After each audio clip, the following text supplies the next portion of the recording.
E eu quero chamar a atenção na abertura do programa, porque só sabe que sofre pobre quem é pobre, ou quem já foi pobre.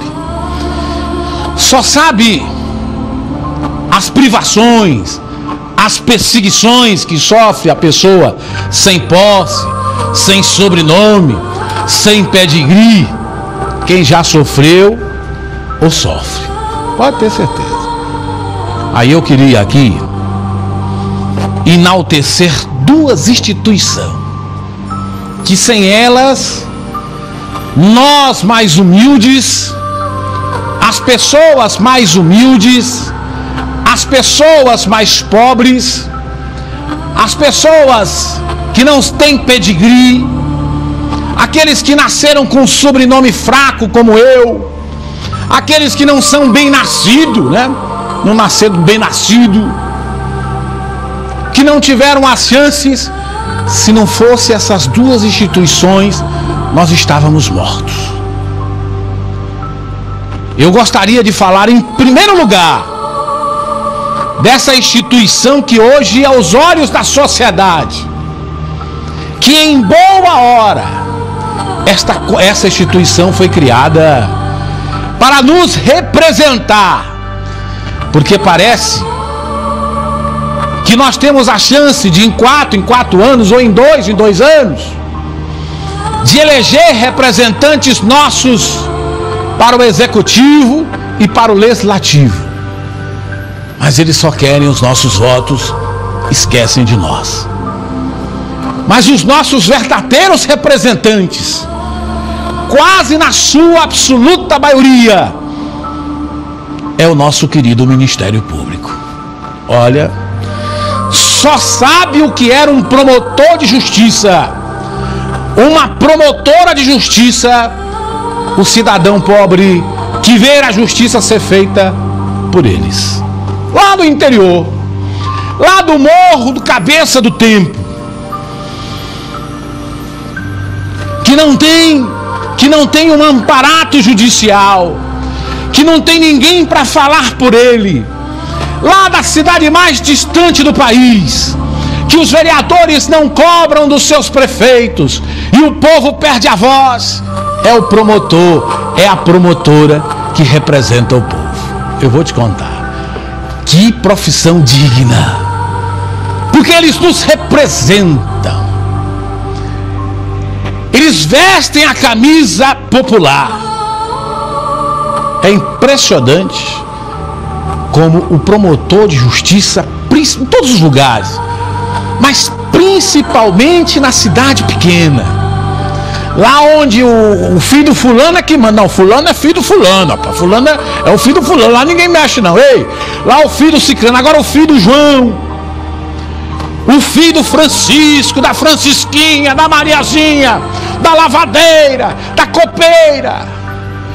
Como ele não é o filho do fulano, do João, do não sei o que, da família tradicional, neto do seu Baracumbamba, né, tataraneto do seu não sei o que, ele só tem um Ministério Público para se apegar. Às vezes a cidade dele nem tem, mas tem 2, 3 municípios ali da região que tem, e ele não tem aquele pedigree para se amarrar, mas se amarra na justiça desses homens e mulheres do Ministério Público.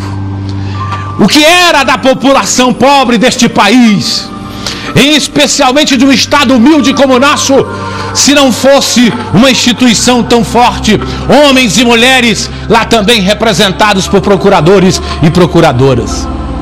Claro, evidente que, como na classe dos jornalistas tem os que não prestam, que como nas classes dos médicos tem os errados, claro, tem as suas ovelhas negras, mas na sua maioria absoluta, quase na sua totalidade, porque as ovelhas negras são minorias.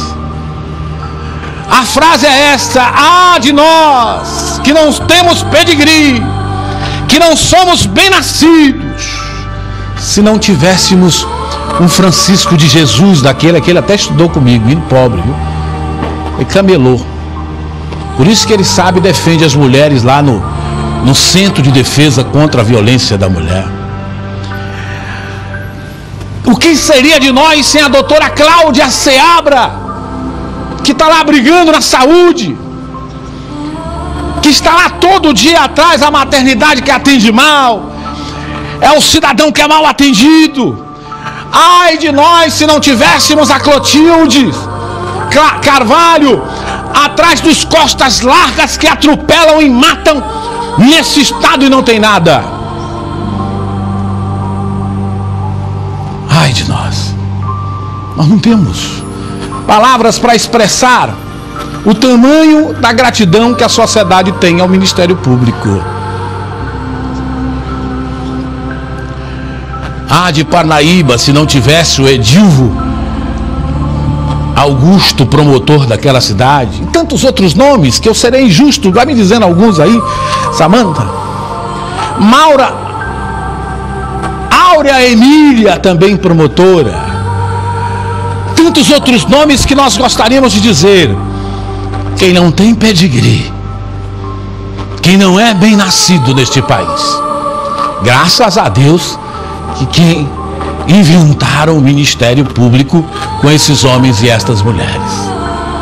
Por outro lado, tenho também que enaltecer esta outra instituição que é a Defensoria Pública, o advogado do pobre, aquele que é nomeado para aquele que não pode pagar, para aquele que muitas vezes é inocente e não pode nem comprovar sua inocência porque não tem recursos. A Defensoria Pública também é muito importante, não tem como nós negarmos. São jovens, homens maduros, mulheres jovens e maduras que fazem aquela defensoria, como a doutora Elizabeth, como tantos outros nomes, que fazem dela uma extensão da sua casa. Cada defensorzinho novinho, rapaz, mas que se apaixona pela causa do mais humilde, igualmente o Ministério Público. Então hoje eu resolvi falar. Claro que na defensoria também, igualmente, há todas as outras profissões, tem as suas ovelhas negras, mas com destaque para o Ministério Público, que esse hoje é o padrinho dos pobres, com raras exceções. E a Defensoria Pública não fica atrás, porque ela se irmana com a gente na hora de ajudar a fazer justiça. No ar, o campeão de audiência.